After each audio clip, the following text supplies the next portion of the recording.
Hello everyone, happy evening and greetings to you all from our exclusive English and educational updates in the state of Assam, Andhra Pradesh. Well, in today's video, we will be making an attempt to explore the most important basic structures of English language and how to frame important sentences for our daily spoken English and for generally useful for TET DSC English preparation with the help of these formulaic expressions, in other words, structures of the English language sentences. So now let me have a cursory glance at what we are going to learn in this 10 minutes of a PPT presentation. Yes, subject, verb plus object sentences, then followed by subject, verb plus indirect object plus direct object, giving and receiving, followed by subject plus verb plus object complement, describing the result. So with lots of examples. So examples make us understand better.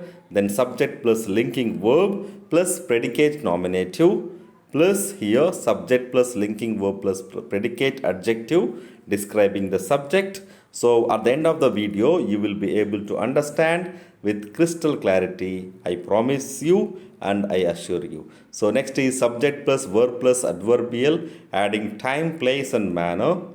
Then these are the quick revision of the structures of English language: SVO, SVOO, SVOC, SVOA, SVO plus prepositional phrase, SVO plus infinitive, SVO plus gerund, SVO plus clause, and finally SVO plus adjective phrase and participle phrase. So with this we conclude our entire presentation. Now let's get started with the basic structures of English language for our better understanding and with good supporting examples. So now let's move on to the mastering the fundamental building blocks for English sentence construction. Let us understand these patterns that will transform our writing and speaking, giving us the confidence that we needed to craft clear and communication in our daily real life context. So number one, he is here.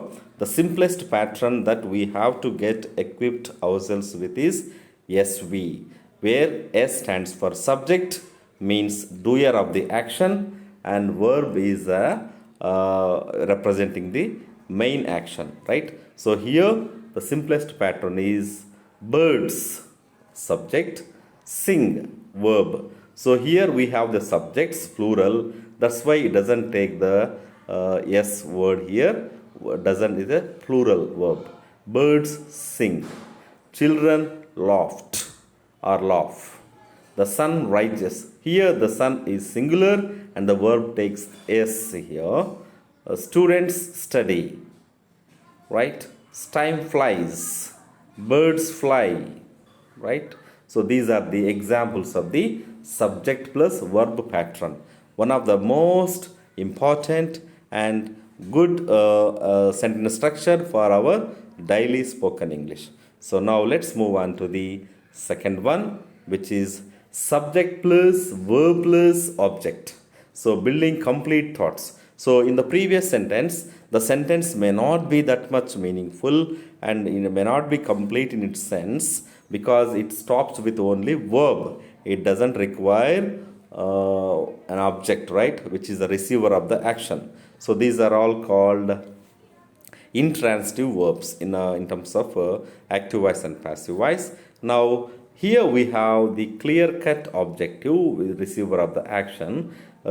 Sarah reads books. The chef prepared dinner. We love grammar, don't we?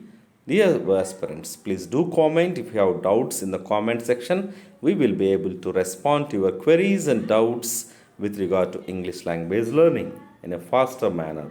So here, this pattern introduces the direct object, the receiver of the action, where the verb is transitive, meaning it transfers action to the object. So It transfers action to the object. Reads what? Books. Prepared what? Dinner. Love what? Grammar. So here in this way we can say subject plus verb plus object. So dear students, can you frame some more sentences and do type in the comment section. Now why does it matter? Most English sentences follow this pattern. It's the workhouse of communication, workhorse of communication, allowing us to clearly express and state who does to whom and what, right? So look at the examples and you can frame as many as possible. Now moving on to the third pattern, subject, verb, indirect object and direct object. So it's a bit complicated and it includes the giving and the receiving for things, right? So this structure appears when an action involves both a recipient and the thing being transferred. So ఇక్కడ recipient అంటే గ్రహీత తీసుకునే వాళ్ళు indirect object and the thing being transferred ఏది transfer చేయబడుతుంది అనేది వస్తువు direct ఆబ్జెక్ట్గా తీసుకోబడుతుంది. సో ఈ యొక్క స్ట్రక్చర్లో the indirect object typically answers to whom and for whom, ఎవరికి ఎవరికి అనేది మనకి ఆన్సర్ చేస్తుంది. Let us now look at the example for better understanding of this structure. Subject performs action, indirect object receives, direct object is transferred. This is a pattern breakdown. Now let us look at the classic examples. Maria gave her friend a present. So Maria ఆమె యొక్క ఫ్రెండ్కి ఒక బహుమతిని ఇచ్చింది. So here her friend and present is the direct object, her friend is an indirect object. We can also say Maria gave a present to her friend, but this is the simplest version, right? The teacher taught the students grammar. So what is taught? Grammar. And to whom the teacher taught? The students. So please understand to whom and for whom so that you can have a grasping of this concept. I sent my mother a letter. What did I send? I sent a letter. To whom? My mother. So this is the fourth pattern. Now let's go to the subject, verb, object plus object complement. So maybe you may not be able to understand these grammatical terminology, but look at the examples here. The committee elected Jordan president. They painted the house blue. We consider her brilliant. Parents named the baby Emma or Aruna, right? So these examples tell us that an object complement renames or describes the direct object after the action. Common verbs are make, call, consider, elect, appoint, name and find. These are the common verbs of object complement. And insight from this understanding is the complement completes the meaning by telling us what the object became or is called. So object ఏమై ఉంది, ఏ విధంగా మారింది అనేది ఇక్కడ మనకు. They painted the house ఏ విధంగా blue. We consider her ఆమెను ఏ విధంగా అనుకున్నాము, బ్రిలియంట్ అనుకున్నాం. పేరెంట్స్ బేబీని ఏం చేశారు, ఎమ్మాగా లేదా అరుణాగా పిలువబడ్డారు. ద కమిటీ ఎలెక్టెడ్ జోర్డాన్ని ఏమిగా ఎంపిక చేసుకున్నారు, ప్రెసిడెంటెడ్గా. సో ఈ విధంగా మనము అర్థం చేసుకోవచ్చు. So these are the simplest structures. So let us make our students and the learners familiar with these commonest English language structures so that they can frame as many sentences as possible. Now, dear viewers, are you with me? Please do have patience to complete the PPT. Next one is subject plus linking verb plus predicate nominative. So let us understand predicate nominative, and in the next slide is predicate adjective. So two different things I am introducing here. So which identifies the subject and uses a linking verb. So now let us see. Dr. Kim is a surgeon. So is a linking verb, and predicate nominative is who is the subject here, Dr. Kim, and what is he? He is a surgeon, identifying the subject. My sister became an engineer, right? So here, who is my sister? An engineer. What did she become? An engineer. It's a linking verb. So became is a linking verb. The winner was my best friend. So, who was the winner? My best friend. And it became a predicate nominative, in other words. Shakespeare remains the largest, greatest playwright, right? So, in this way, we can explain. Now, let us understand predicate adjective, right? So, here, predicate nominative describing and identifying the subject. Here, descriptive pattern for the subject, right? So, the flowers smell how wonderful. How did the soap taste? Sorry, how did the soup taste?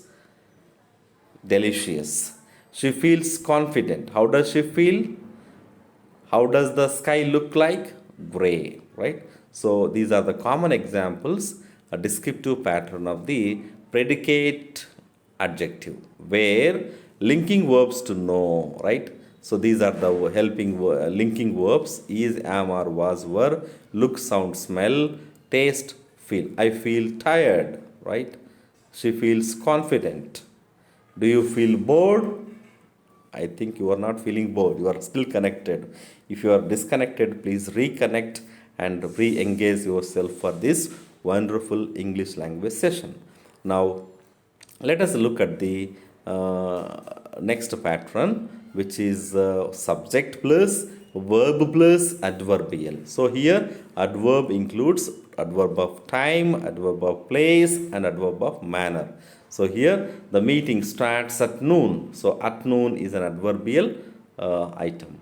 We arrived when? Yesterday. The cat sleeps on the couch. Place adverbials, right? They live in Tokyo. Where did they live? Tokyo. She speaks fluently. He works diligently. How? Manner of description, right? Manner of adverbs of manner. So all these adverbials provide essential context, answering questions about when, where, how, and why an action occurs. They enrich sentences with crucial details. Very important item here. Next one is let us now revise the what we have learned so far. So basic SVO is she eats an apple. Double adjective, double object. So she gave him a gift. So direct object and indirect object. Then object complement. They elected her captain. Then adverbial modifier. She finished the project quickly. SVO plus prepositional phrase. She put the book on the table. He threw the table on into the air. Then SVO plus infinitive, which we haven't covered in the previous slide. She asked him to leave. He wants her to sing. So it shows purpose of the action and purpose of the speaker. Subject plus verb plus object plus infinitive. Infinitive is 2 plus V1. Now, gerund, very important. She enjoys playing the guitar. He hates being late. So we can also frame sentences gerund in the beginning. For example, playing is my hobby. So it can act as a noun and gerund, right? So I like playing and playing is my hobby. Smoking is injurious to health. Such kind of verb plus ing, verb v1 plus ing come and occupy the role of gerund. Then SVO plus clause. Here she said that she would come.